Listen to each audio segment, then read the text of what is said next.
clubs and colleges all over. Please give it up for Mark Fernandez.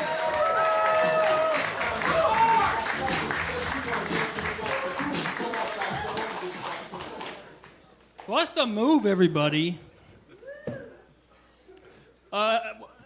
You have seen an amazing show, have you not? You've seen legends in LA comedy. Steve Kravitz, you got to see Jimmy Brogan. So how about a round of applause for all the comics you saw tonight?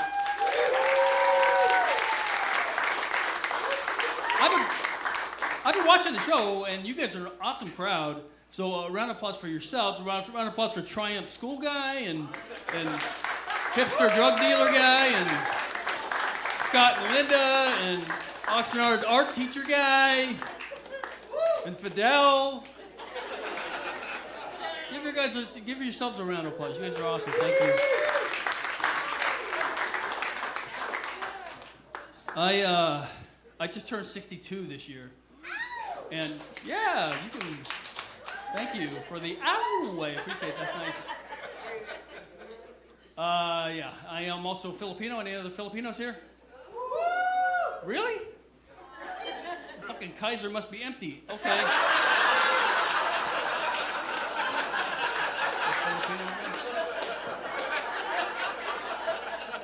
A lot of Filipinos in healthcare, Scott. That's a deal. I'm Filipino. Basically, that just means to all other Asians, I'm Mexican. That's all that means. That's all that means. And to all the white people, I'm just an aunt. I have a guy who has an aunt that works at Kaiser. That's all that means right there.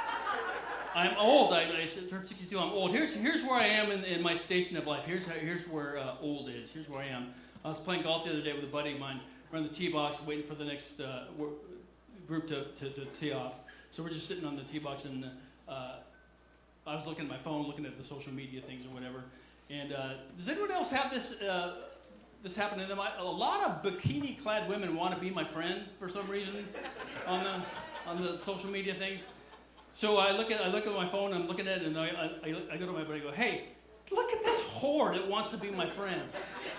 And he goes, that's my daughter. Well, your daughter's a whore. How about that, buddy? Keep it in the fairway, dickhead.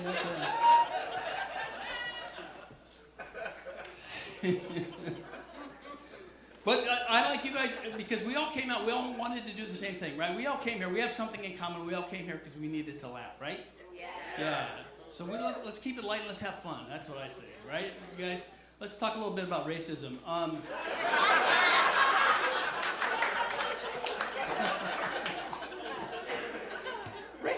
I think racism is lazy hate. You hate something that you don't know much about. You know what I mean? It's just lazy hate. You know what I mean? Here's how I explain that. I was at a friend's house, and we were watching the Food Network. And the chef on the Food Network show we were watching is making this crazy exotic dish. And my friend goes, I would hate that dish. And I was like, have you ever tasted that dish? And she goes, no. So she hates something she doesn't know anything about. But here's my point. If you're going to be racist towards me, you should at least have the decency to taste me. That's what I say.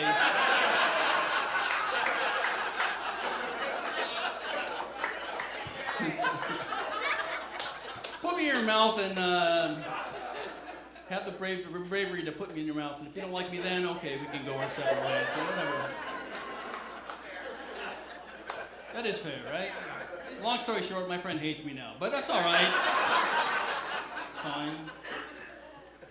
I still get the whole racism thing. In San Diego, where I'm from, there was a hate crime in Pacific Beach, and outside a bar in Pacific Beach, 3 white guys beat up a black guy, and while they were beating him, they were yelling racial epithets, white power in America, and after they got done beating him, they drove off in a white Honda Civic. You see what's happening there, everybody? If you're going to be a white supremacist, 3 things. 1, you should buy American. You know what I mean? Because your message of white power in America kind of loses its sting when you're funneling money to the yellow devil. Do you understand what I'm saying? Or at least buy a Volkswagen. And for those of you who don't understand that shit, go home, Google it. That's a funny fucking joke right there.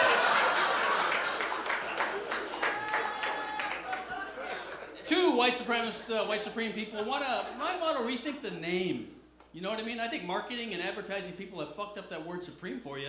Because when I hear the word supreme, I don't think master race. When I hear the word supreme, I think, all right, sour cream on my burrito. That's what I think. Not as intimidating, is it? And three white supreme people, if you are going to go around espousing the supremacy of your race, well, you have that right. We live in the United States of America. But if that fact was true, shouldn't have taken three in and beat up the one guy. That's what I say. Right, you guys?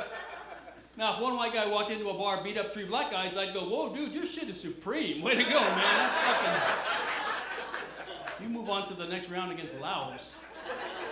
They're small. So I'm happy. I'm happy to be out here, you guys. My dog, I'll end it with this. Here's my, because I'm all about a year of gratitude. I'm very grateful this year. I'm trying to practice the gratitude thing. So here's how I explain that. My dog, I walk my dog, and my dog likes to eat Q-tips. Yeah, it's weird. He's always rooting around the bathroom trying to get Q-tips and whatever. So I was walking my dog, and he's doing his business. He's squats down to do his business, but he's having trouble. It's hard for him. His legs are shaking. He's having a hard time. And I look down at my dog, and the tip of a Q-tip is sticking out of my dog's ass. So I'm like, whoa, dude. So I put on the little poop bag thing on my hand, and I reach down and I pull, and an entire Q-tip comes out of my dog's ass. An entire Q-tip has gone through the gastrointestinal tract of a chihuahua completely intact. And as I'm pulling it out of his ass, he's like, gonna be like, yeah, thank you, dude. Thank you so fucking much. Thank you, man. And that's what you people have done for me.